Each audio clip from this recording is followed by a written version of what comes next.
Hi, boys and girls. Today is an exploration day. And what that means is we get to explore a couple of different things today in math. Let me show you the first thing we're going to do. You need to open up your Home Links book to page 29. Go ahead and pause the video so you can get that book out and turn to page 29. On page 29, you're going to use two different math tools to help add.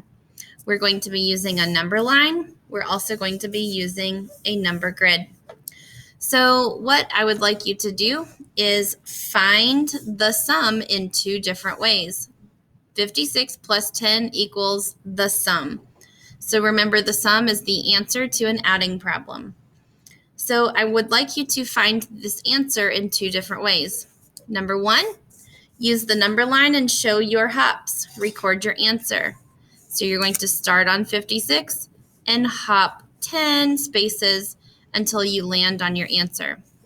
For number two, you see the same problem again. 56 plus 10 equals. This time you're going to use a number grid and you're going to draw arrows to show your counts. And then you're going to record your answer. So again, you're going to start on number 56. You're going to draw an arrow to count 10 more, and you should land on the same number. Today, you're also going to be working in your math journal. Here, I'm showing you the math journal page that I would like you to work on. This is page 33. So page 33 in your math journal. Use the number lines below to find the sums, just like you did with the Home Links page. Then find the sums using the large number grid page. The large number grid page can be found on the very last page in your math journal. Also, it's called the inside of the back cover. So that is where you can find the big number grid.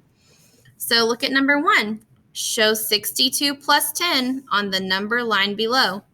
Here's 62. You're going to hop 10 spaces and write down your answer. Then you're going to do the same thing on the big number grid at the back of your book. You're going to draw arrows to show your counts. Number two, show 39 plus 10 on the number line below. Hop 10 spaces. Let's look at that one really quickly on the number grid. 39 plus 10. If I'm looking at the number grid and I start on the number 39, I could do what I do on the number line and I could hop 10 spaces if I wanted to. But here's what I want you to think about. I want you to think about number grid puzzles. Remember what happens when we go left and right? When we go left and right, we take one away or we add one. When we go up or down, we take 10 away and we add 10. So if I wanted to add 10 on a number grid, I probably would not choose to hop on each square. I would probably draw an arrow that starts at my number and goes straight down.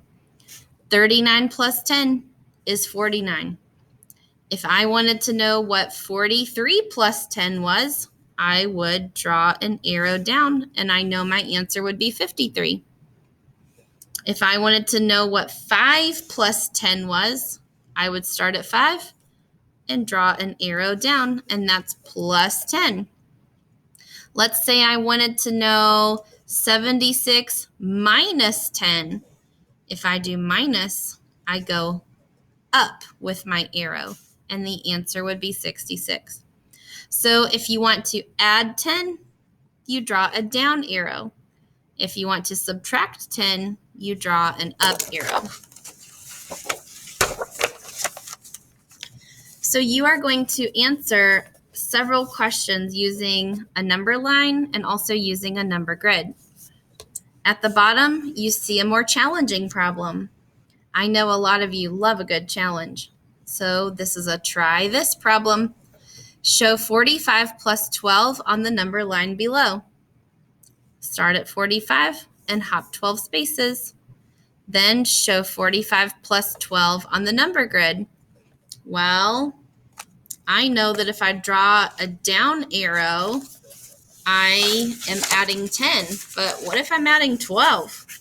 Let's say I wanted to do 83 plus 12. I know that if I draw a down arrow, that's plus 10, and then I would have to hop 2 more spaces.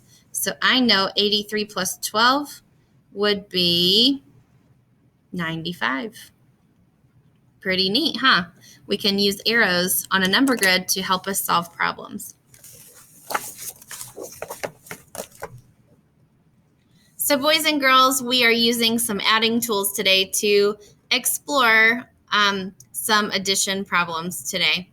All right, make sure you have those pages. If you can't remember what I said, which page numbers those are, you can find those page numbers listed on the next slide. All right, boys and girls, see you tomorrow.